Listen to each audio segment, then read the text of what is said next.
Yo considero que el capítulo 3 del Génesis es esencial. Lo de yo considero parece como si yo fuera alguien. Es esencial, no porque yo lo considere.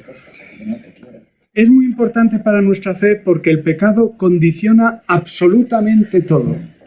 Hay un antes y un después perfectamente tangible y va a hacer que el plan de Dios se tenga que modificar completamente, no en sus objetivos, no en sus finalidades, pero sí en sus medios. El pecado introduce un cambio fundamental en la estructura de la relación con Dios y obliga a Dios a modificar, a adaptar su plan salvador. Pero además de la importancia que tiene, para nosotros hoy tiene una gran importancia porque nuestra sociedad quiere borrar todo pecado y sobre todo quiere borrar el pecado original. Es decir, yo cuento con lo que hago. Soy absolutamente independiente de todos los demás. Como yo no tengo graves pecados, porque los voy achecando, como ni robo ni mato, pues ya está. ¿Para qué necesito la redención en el fondo? ¿Para qué necesito la confesión? ¿Para qué necesito ir a misa? No somos conscientes de que somos hombres de labios impuros pertenecientes a un pueblo de labios impuros. Hay un pecado que está en el trasfondo de todo y que nuestra sociedad, nuestro mundo, quiere recortar. De manera que el pecado queda pues como un defecto de fábrica, el hombre es así, ¿qué le vamos a hacer? Como un fallo moral, pero como una relación con Dios rota, eso nadie lo quiere afrontar ni lo quiere ver. No nos damos cuenta que el pecado, tal y como nos lo narra el capítulo 3 del Génesis, nos condena. O sea, lo extraordinario es que nos salvemos. Lo extraordinario no es que nos condenemos, algunos se condenarán, no. Lo extraordinario es podernos salvar después de que la humanidad ha elegido el camino contrario al que Dios le ofrecía. Entonces nuestra sociedad deforma el pecado o por defecto, decir, bueno, no es para tanto, o por exceso, es decir, el hombre ya no tiene libertad, ya estamos marcados para siempre, no podemos elegir. Bien, el texto que vamos a leer ahora forma parte del relato del yavista, de la corriente yavista, que hemos visto estos días en el segundo relato de la creación. Nos narra el gran drama del pecado, del cual se va a derivar el daño físico y el mal moral. El autor es un catequista que quiere plasmar, y que es un genio, plasmar gráficamente ideas abstractas.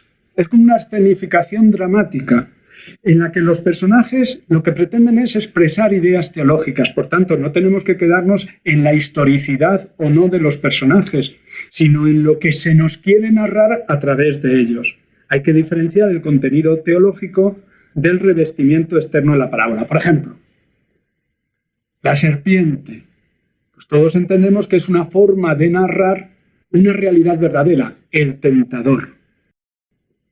Bueno, pues vamos a leer en principio, para no atracarnos mucho porque es muy denso, versículos 1 al 5. Génesis 3, 1 al 5. ¿Tendréis Biblias ahí casi todos? Pues lo leemos. La serpiente era más astuta que las demás bestias del campo que el Señor había hecho. Y dijo a la mujer, ¿con que Dios os ha dicho que no comáis de ningún árbol del jardín? La mujer contestó a la serpiente, podemos comer los frutos de los árboles del jardín, pero del fruto del árbol que está en mitad del jardín nos ha dicho Dios, no comáis de él, ni lo toquéis, de lo contrario moriréis. La serpiente replicó a la mujer, no moriréis, es que Dios sabe que el día en que comáis de él, se os abrirán los ojos y seréis como Dios en el conocimiento del bien y el mal. La serpiente nos plantea un misterio. ¿Quién es este sujeto que se nos dice con toda claridad que era la más astuta de lo que Dios había hecho, que es una criatura, que es más astuta que todos los demás animales? ¿De dónde sale? La imagen de la serpiente, que no es lo fundamental, la imagen los israelitas la toman de su experiencia del desierto, de aquellas serpientes abrasadoras que pasas al lado y no las ves, que pasas al lado y parecen inocuas y que de pronto te pican y te matan. Y también está sacada de las culturas circundantes. Para la civilización cananea, La serpiente simboliza la vida, la fecundidad, la sabiduría y por tanto la adoraban. Claro, el autor tiene mucho interés en mostrar que esa vida, fecundidad y sabiduría se convierte realmente en muerte, en esterilidad y en ignorancia. Su actuación manifiesta en principio que está en contra de Dios y que tiene un gran interés en apartar al hombre de él. Introduce un misterio del cual no sabemos la precuela que se dice ahora. ¿Qué pasó antes entre Dios y esta criatura para que esta criatura ahora quiera atacar a Dios y separar a los hombres de Dios? Si hay dudas, la Escritura nos resuelve quién es. Y os leo algunas citas que nos ayudan. Apocalipsis 12:9. Cuando sean citas más largas os las digo para que las busquemos y las leamos todos. Ahora son casi versículos. Pero nos dicen quién es esta serpiente. Dice el Apocalipsis 12:9. Y fue precipitado el gran dragón, la serpiente antigua, el llamado Diablo y Satanás, el que engaña al mundo entero. Fue precipitado a la tierra y sus ángeles fueron precipitados con él. De momento ya sabemos que la serpiente es el diablo, que engaña, es un mentiroso y que tiene un ejército. Sus ángeles fueron precipitados con él. En Apocalipsis 22 se nos dice: sujetó al dragón, la antigua serpiente, o sea, al diablo Satanás, y lo encadenó por 1000 años. Al final la victoria es de Dios. La presentación como serpiente es muy acertada porque se insinúa, se acerca, se gira y al final pica. ¿Cuál es el motivo para actuar de esa serpiente que es Satanás? Pues nos lo dice Sabiduría 2, 23, 24. Dios creó al hombre incorruptible y lo hizo a imagen de su propio ser. Y eso le tocó las narices. Mas por envidia del diablo entró la muerte en el mundo y la experimentan los de su bando. El diablo actúa por envidia al hombre, porque Dios le ha dado beneficios que él considera que no deberíamos tener. Por tanto, la motivación, el móvil para actuar del enemigo es la envidia, porque Dios le amó de una forma muy especial. Satanás, el diablo, la serpiente, ama el pecado, ama ofender a Dios. Fijaos lo que nos dice 1 Juan 3:8. Quien comete el pecado es del diablo, pues el diablo peca desde el principio. El Hijo de Dios se manifestó para deshacer las obras del diablo. ¿Os acordáis lo que os he dicho? El pecado cambia todo. El Hijo de Dios se manifestó, se encarnó para deshacer las obras del diablo. Cabe preguntarse, ¿y si no hubiera habido pecado, se hubiera encarnado? Yo creo que sí, pero ahí los teólogos están divididos. Y Santo Tomás, que es un genio, dice, de lo que no sabemos mejor no hablar. Entonces, es muy interesante que sepamos, desde el principio comete pecado, ama el pecado, ama ofender a Dios. Y el Hijo de Dios se manifestó para deshacer las obras del diablo.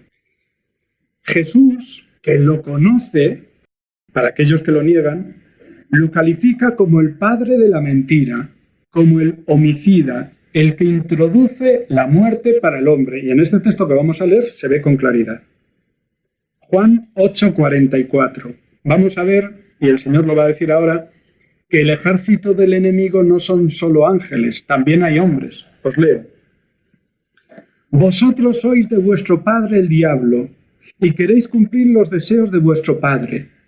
Él era homicida desde el principio, y no se mantuvo en la verdad, porque no hay verdad en él. Cuando dice la mentira, habla de lo suyo, porque es mentiroso y padre de la mentira. El Señor lo caracteriza con dos elementos: mentiroso y homicida. Y es el Señor, sabe de qué habla. Estar junto a Él es acercarse a la muerte, y Él parte y vive de la mentira. Realmente porque Él ontológicamente es una mentira. Está bien hecho por Dios, es una criatura Lucifer, es un ángel de luz, y se ha pervertido, se ha dado la vuelta. Él en sí mismo es una mentira. Y lo que le sale, cuando habla de lo suyo, es la mentira. Es un poder hostil, envidioso del hombre, que el autor sagrado encarna en un animal que es símbolo de la traición. Pero fijémonos, Dios le deja tentar, sabiendo que el hombre tiene poder para defenderse, y eso es muy importante. Él actúa de alguna forma con permiso de Dios, de alguna forma. ¿Para qué? Para que el hombre pueda elegir entre la vida y la muerte, entre la luz y las tinieblas, entre el ser y la nada. Pero Dios sabe que el hombre tiene poder para defenderse. Fijaos lo que va a decir Isaías, y lo va a decir de los hombres pecadores, cuanto más del hombre recién creado, recién salido de la mano de Dios. Isaías 54, 15, y luego saltamos al 17, si queréis lo leéis del 15 al 17 luego. Os leo. Si alguno te ataca, le dice Dios al hombre, si alguno te ataca, no viene de mi parte. Quien lucha contra ti, frente a ti caerá. Ningún arma forjada contra ti podrá dañarte. Rebatirás toda lengua que te acuse en juicio. Esta es la herencia de los siervos de Dios y la justicia que les hago, oráculo del Señor. O sea que incluso al hombre después del pecado Dios le garantiza el poder para vencer a la serpiente, al tentador. Cuanto más nuestros primeros padres. Por tanto, su caída es una caída deliberada, es una caída que tiene responsabilidad. No es que el astuto, homicida y mentiroso sea invencible. De hecho, Nuestra Señora le venció. De hecho, nuestro Señor le pateó.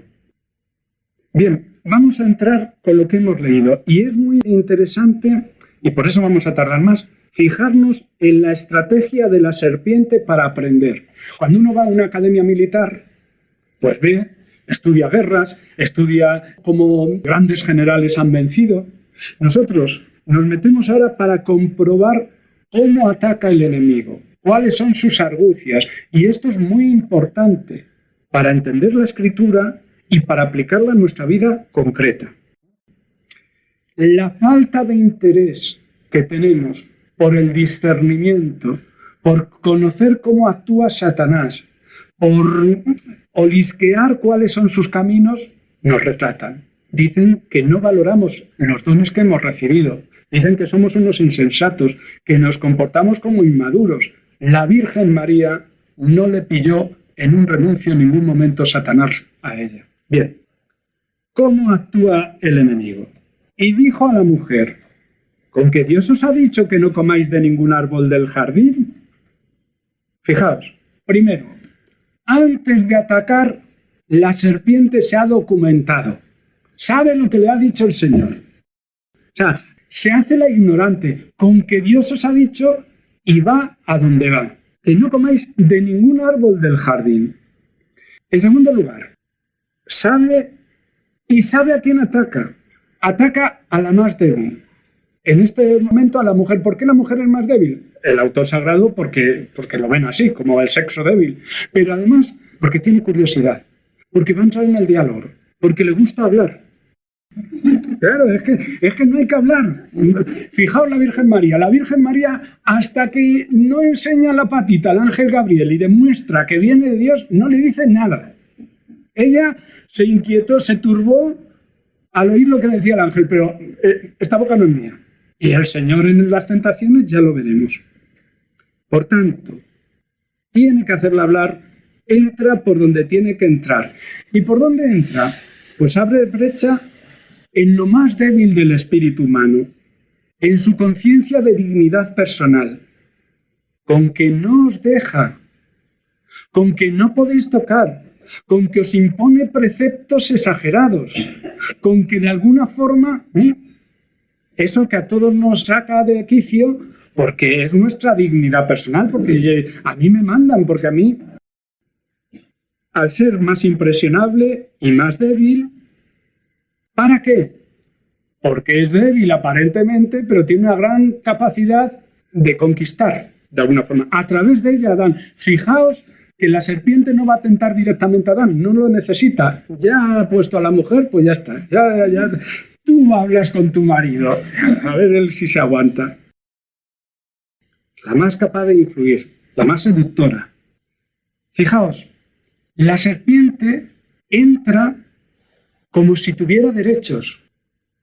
No se presenta, no justifica su interés, se impone con que Dios... Y Eva, la mujer de momento, porque aún no se llama Eva, entra a hablar con él.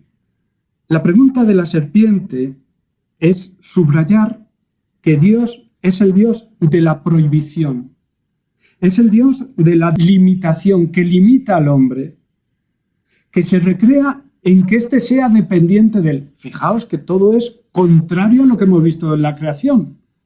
Un Dios que les ha dado todo, un Dios que le ha puesto como visir suyo, que ha hecho que nombre a los animales, un Dios que quiere que el hombre gobierne todo en su nombre, un Dios que no se mete en si tienen que tener este nombre. No, pero el enemigo intenta girar la imagen de Dios.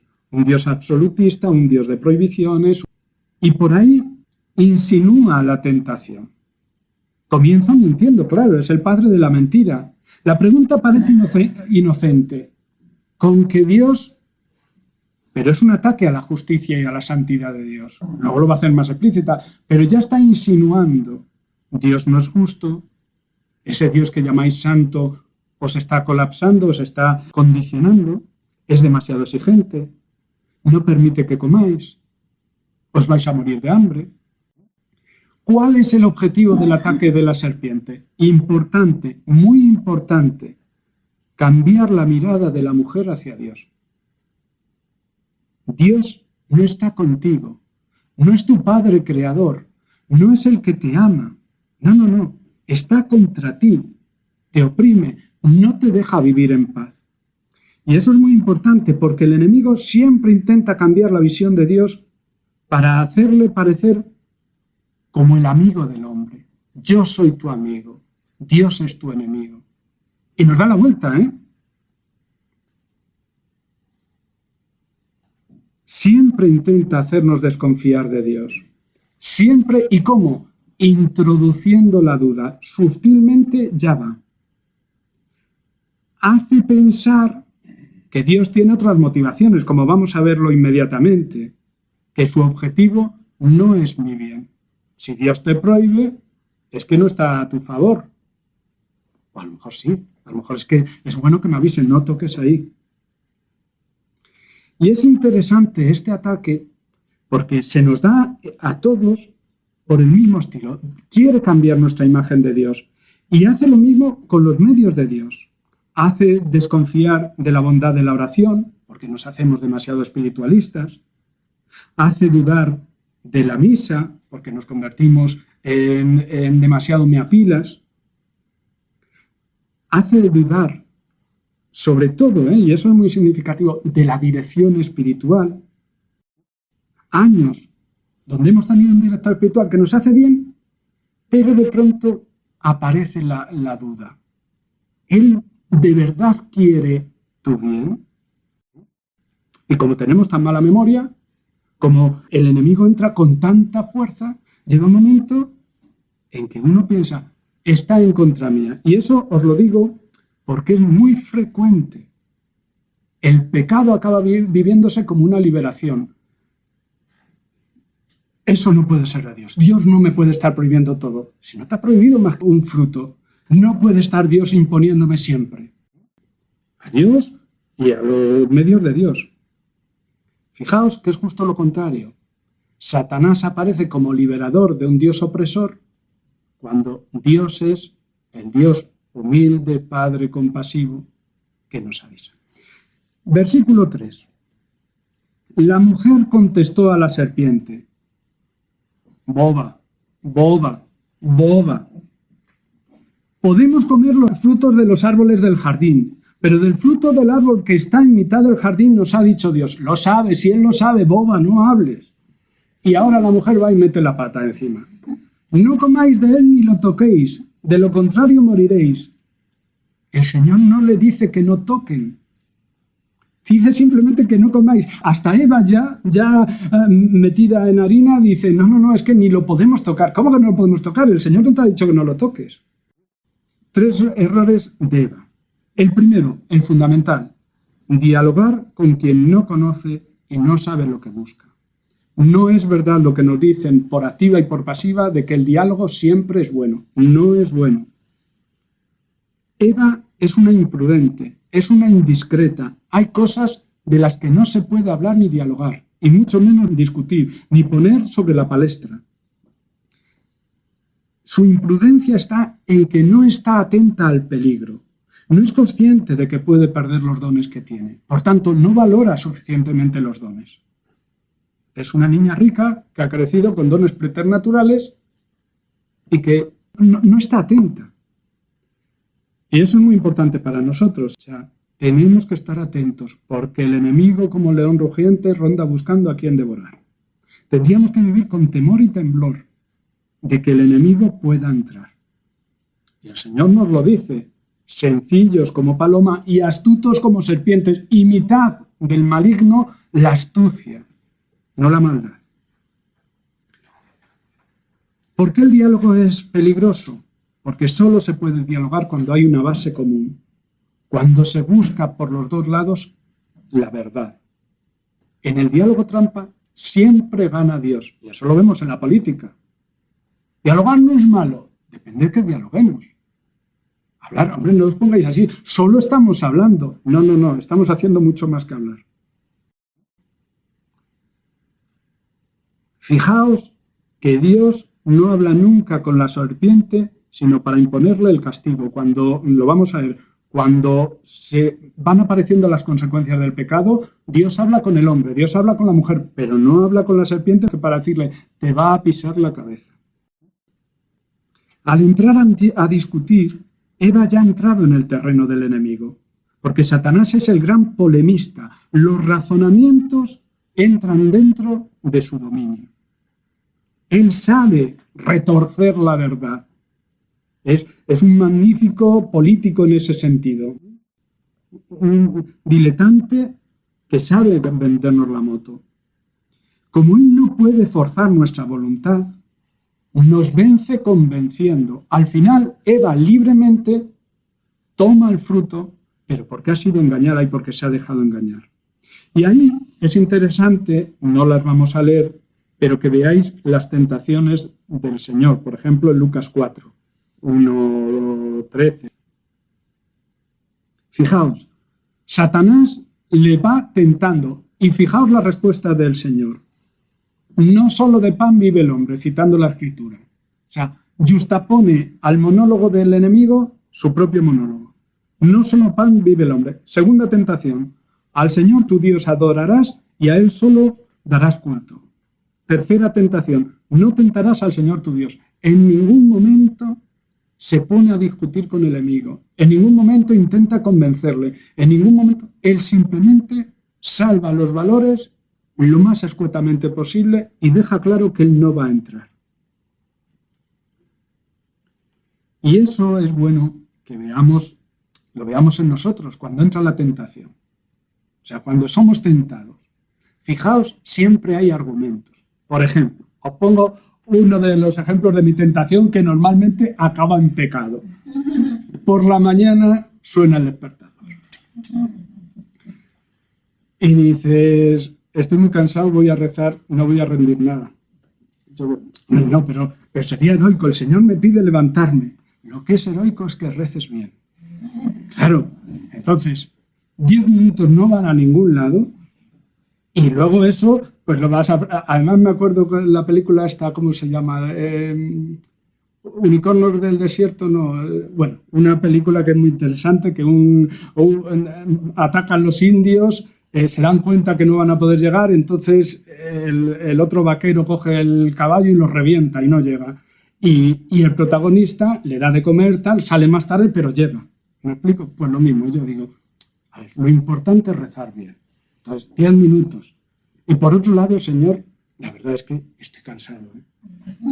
Tú tú vas razonando entre sueños, y el enemigo se va frotando las manos diciendo, y se metía con las mujeres y se metía con Eva. Este es tonto.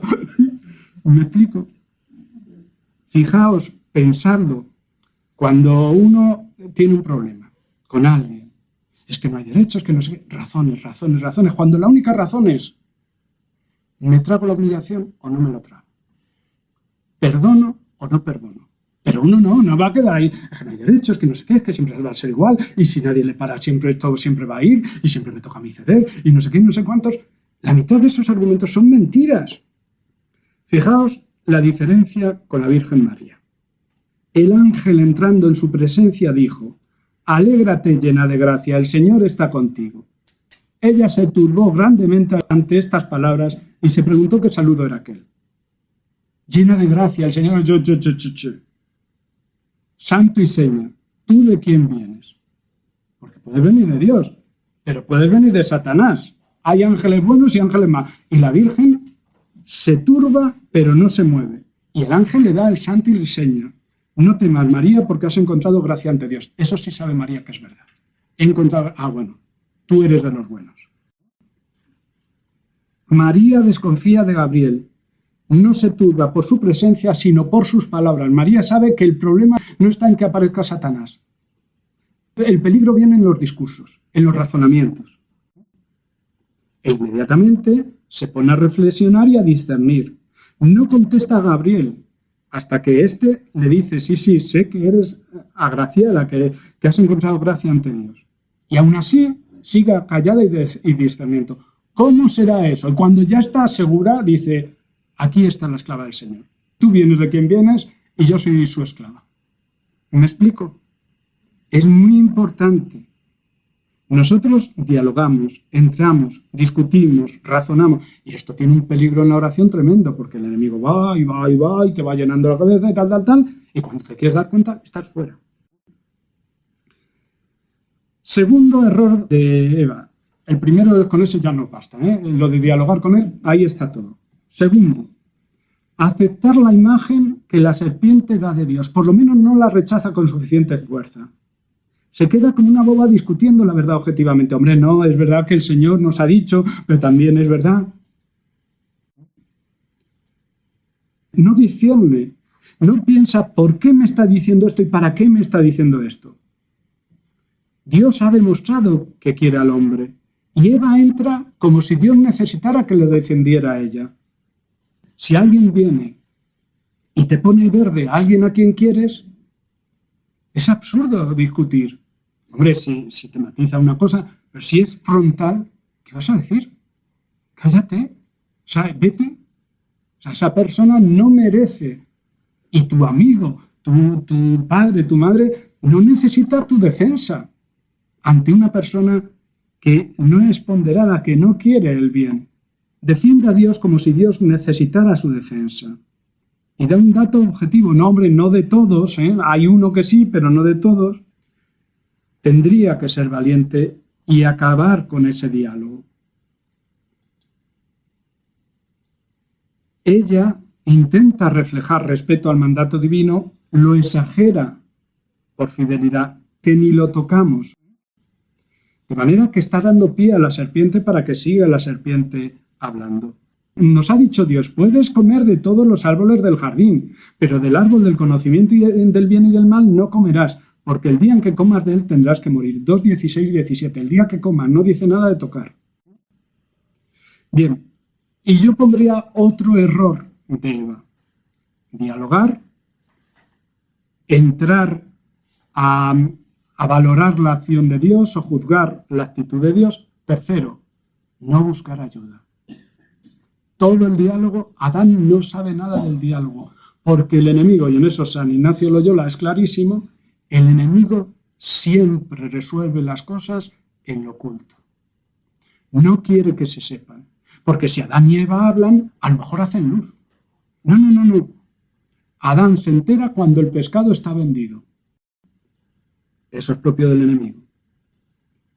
Bien, versículo 4. La serpiente vuelve al ataque y ahora con más fuerza. Con que Dios os ha dicho, y ahora el versículo 4. No moriréis, Es que Dios sabe que el día en que comáis de él, se os abrirán los ojos y seréis como Dios en el conocimiento del bien y del mal. La mujer ha entrado a dialogar, ya está en su terreno y el enemigo ataca directamente. Introduce que o Dios miente o Dios se engaña. No moriréis. ¿Cómo vais a morir por comer un fruto? No va a pasar lo que él dice, o es malo o es ignorante. Tiene que haber un motivo oculto para que Dios os haya dicho eso. De alguna forma Dios está en contra y os asusta sin motivo para defender algo. Y a partir de ahí suelta toda la bilis. Ya ha sembrado la duda, ya ha convencido a Eva de que no va a morir y ahora le da la clave para que entienda lo que pasa. Dios no os quiere. Sabe que el día que comáis de él se os abrirán los ojos y seréis como él. Ha entrado en el diálogo, ha acogido la duda que se ha sembrado, ha defendido a Dios, pero se ha puesto a la misma altura y ahora el enemigo dice, no. El enemigo difama.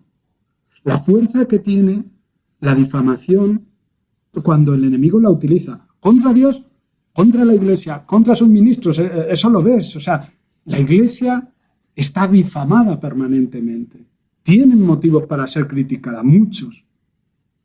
Pero fijaos cómo hay como esa especie de cobertura que impide llegar a la realidad de la iglesia.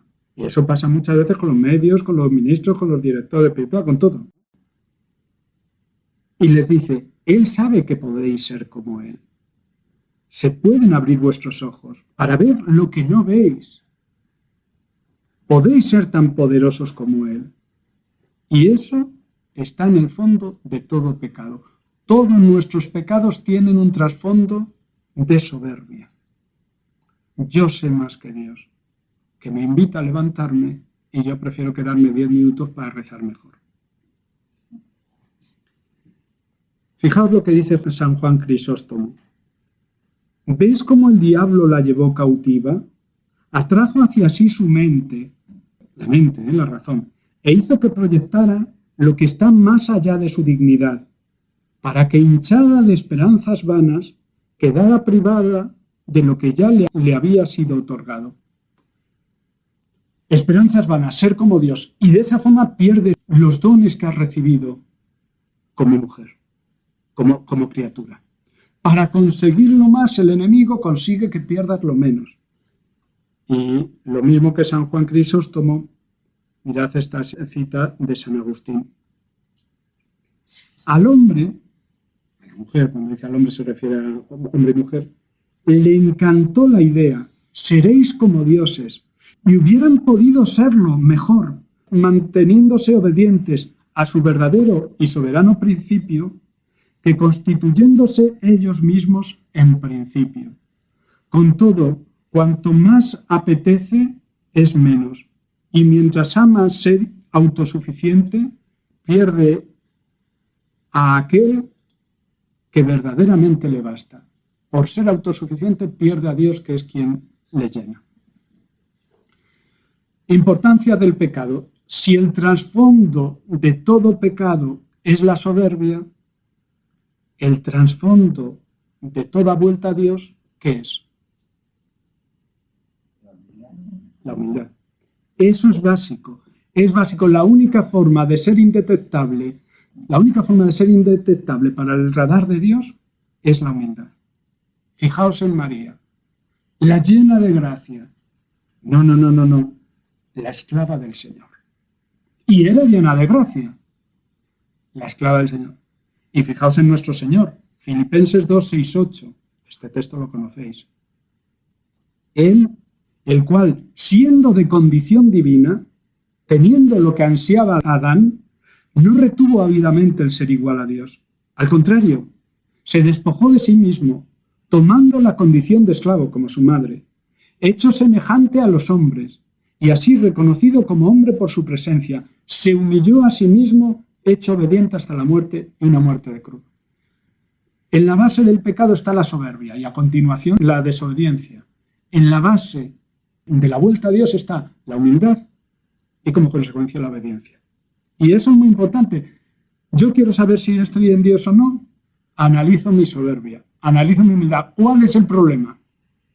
Que los humildes siempre se creen malos y los malos nunca creen que sean orgullosos. El humilde se siente malo, el soberbio se siente humilde. Ese es el problema, porque claro, no tenemos una medida adecuada para ver si verdaderamente soy humilde o no. Normalmente el humilde se siente pecador, pero el soberbio se siente humilde. La garantía es la humildad, ser lo que soy, no pretender ser lo que no soy, seréis como dioses. La garantía es permanecer en la verdad. Y ellos conculcan esa realidad pretendiendo ser algo más de lo que Dios les ha hecho. Y fijaos cómo el enemigo va insuflando. Dios tiene miedo de que vosotros tengáis su misma categoría divina. Dios os somete tiránicamente para que no alcancéis su nivel.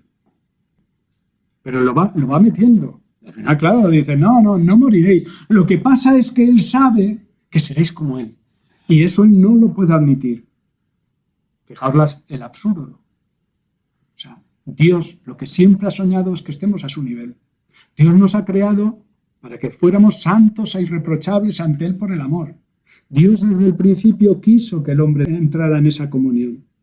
La tentación, y eso es muy importante, es adquirir por cuenta propia lo que Dios nos quería regalar desde el principio. La semejanza divina. ¿Os acordáis? Dios nos hace a su imagen y a semejanza. Eso es lo que siempre ha querido para nosotros. Pero ahora Satanás dice, no, róbala tú, porque Él no te la va a dar. Entonces es robarle a Dios, de cualquier manera, el don que Él me quiere dar. Y fijaos, y al trasluz de esto ya lo haremos más explícito luego, ir repasando la parábola del hijo pródigo. En el fondo es eso. Dame los bienes que me corresponden. Si te los voy a dar. Si mi alegría es que tú tengas mis bienes, dámelos porque me quiero ir. ¿Y qué es lo que les pone en plan de inferioridad? ¿Cómo los somete el Señor? Haciéndolos ignorantes. Que no sepan que no puedan decidir lo que es bueno y lo que es malo. Si os fijáis, esto es nuestro mundo de hoy. Es decir, Dios está en contra del hombre, Satanás está a nuestro favor. Si os fijáis, en muchas películas, los héroes es gente que está amargada, destrozada. Dios y lo que es de Dios y lo que es recto y lo que es luminoso es negativo. Dios nos quiere imponer. Y nosotros, el mundo, quiere alcanzar la divinización sin Dios. Para la mayoría de nuestros coetáneos, de la gente, incluyendo mucha gente de la Iglesia, lo ideal sería alcanzar un mundo lleno de justicia, de paz, de armonía, pero Dios no tiene por qué aparecer por ahí. Y si aparece es como un añadido. La solidaridad humana sin Dios, el pecado original de las ONGs y muchas veces de la Iglesia. Cambiemos el mundo sin acercarnos a Dios. ¿Cuál es la clave? Conocer el bien y el mal. Es decir, que nadie me diga lo que es bueno o malo, que yo lo pueda decidir como Dios. Ser el origen independiente de la moralidad.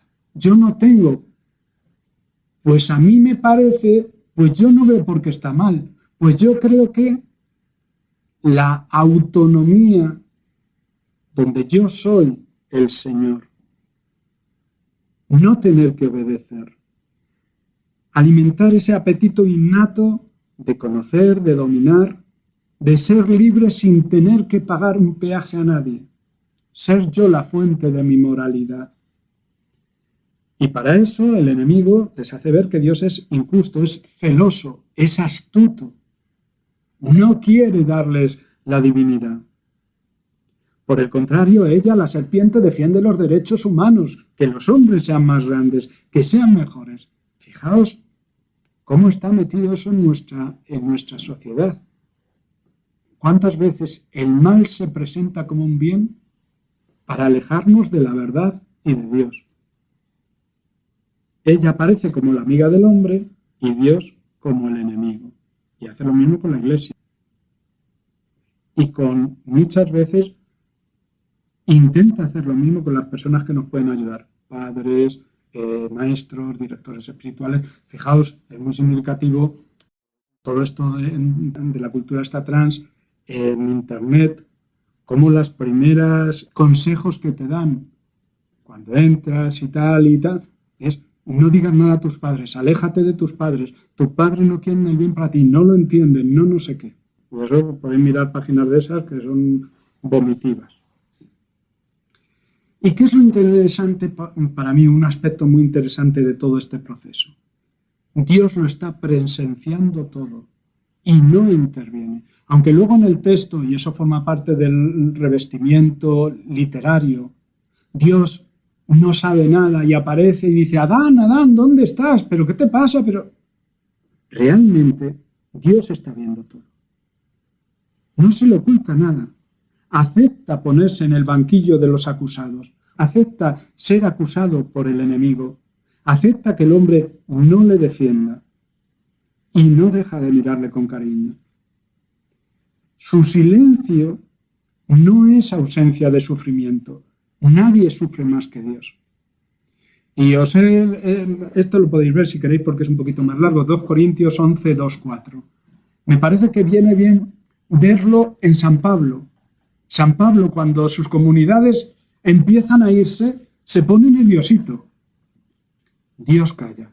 Y San Pablo va a callar, pero bueno, después de decir lo que tiene que decir. Pero es interesante cómo Dios ve nuestra tentación, cómo Dios respeta nuestra decisión y cómo sufre en silencio. Fijaos lo que nos dice San Pablo. Tengo celos de vosotros, los celos de Dios, pues os he desposado con un solo marido, para presentaros a Cristo como una virgen casta. Pero me temo que lo mismo que la serpiente sedujo a Eva con su astucia, se perviertan vuestras mentes, apartándose de la sinceridad y de la pureza debida a Cristo.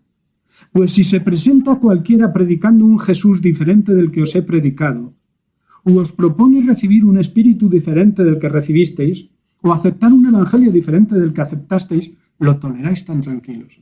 Era lo que os decía de los directores espirituales. O sea, San Pablo se mata, funda una comunidad, les habla de lo que Dios quiere, les muestra por activa y pasiva, con poder de obras, que Él viene de Dios.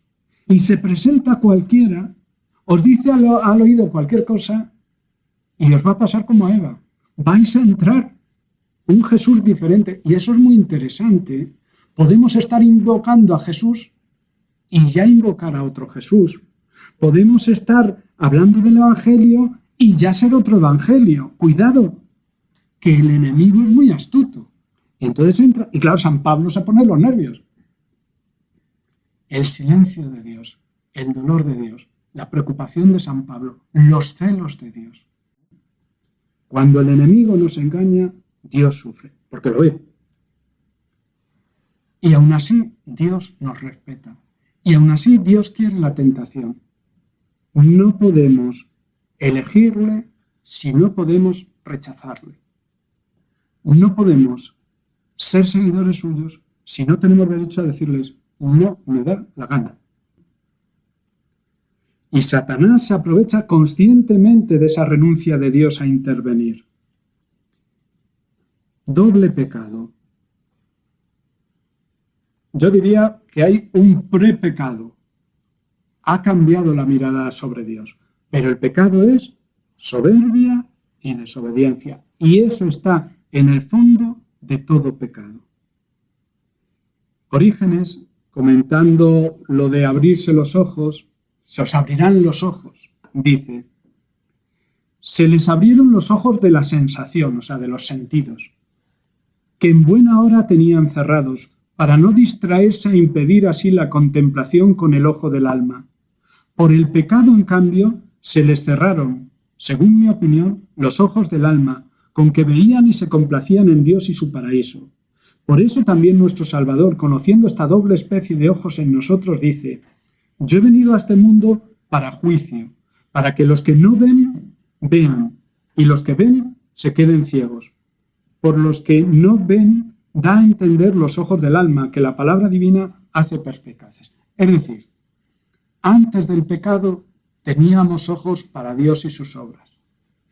Y el ojo para el mundo estaba ciego.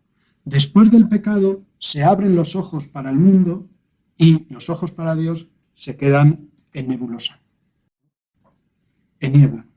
Es muy importante que nos demos cuenta. La promesa era se os abrirán los ojos y ciertamente se abren los ojos. ¿Para qué?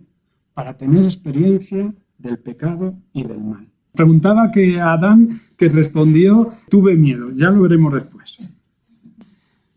Pecado interior y pecado exterior, porque eso me parece muy interesante. Entonces la mujer, fijaos, la psicología del autor sagrado, que es un genio. Entonces la mujer se dio cuenta de que el árbol era bueno de comer, atrayente a los ojos y deseable para lograr inteligencia. La mujer empieza a mirar de forma distinta lo que antes veía con naturalidad. Lo que os he contado alguna vez de mi cuñada, que dice que no quiere dulce y no deja de mirarlo. No quiero más, pero no deja de mirarlo. O sea, te está diciendo, todo su cuerpo te está diciendo que quiere más dulce, solo su palabra dice que no. Pues es curioso, es decir, cuando entramos en la tentación, empezamos a mirar el objeto de la tentación y empezamos a encontrar virtualidades que antes no habíamos considerado. Fijaos que bien está descrito. El árbol era bueno de comer, bueno, atrayente a los ojos, hermoso, deseable para lograr inteligencia, sabio, de alguna forma produce sabiduría. O sea, ¿qué vemos? Que la atracción que pone Satanás siempre es a algo bueno. Hasta para pecar, el hombre solo puede hacerlo, en principio hasta que se pervierte, por algo bueno. Bueno, bello, sabio. Según la serpiente, no va a traer la muerte, sino la ciencia superior, que lo va a situar en el mismo nivel de Dios. Es la sugestión diabólica que produce efecto. Y ahora ya no necesita la tentación de fuera. La serpiente ha cumplido su misión. Ahora es dentro el virus que ha introyectado, ese virus, el que empieza a actuar. La tentación por sí sola no puede hacer nada si no entra. A ver, a mí ahora mismo me invitan a una raya de coca y no me causa problema, porque no me lo planteo. Pero para una persona que ha estado tomando coca un tiempo, es una tentación. Si la tentación no entra, no tiene problema. Pero Eva ha escuchado. Ahora ya está en su corazón la tentación. Ya ha desactivado las defensas. Ya no puede aludir a que Dios me ama, a que Dios es sabio y me ha dicho que no. Ahora no puede aludir a nada, ni siquiera puede aludir a que le va a parecer mal a Adán. No. Ella ya ha entrado a dialogar y ahora está sin defensas. No hay que obedecer a quien no me quiere bien. Dios me ha decepcionado porque quiere dominarme. No me ama. Por tanto, nadie me va a entender.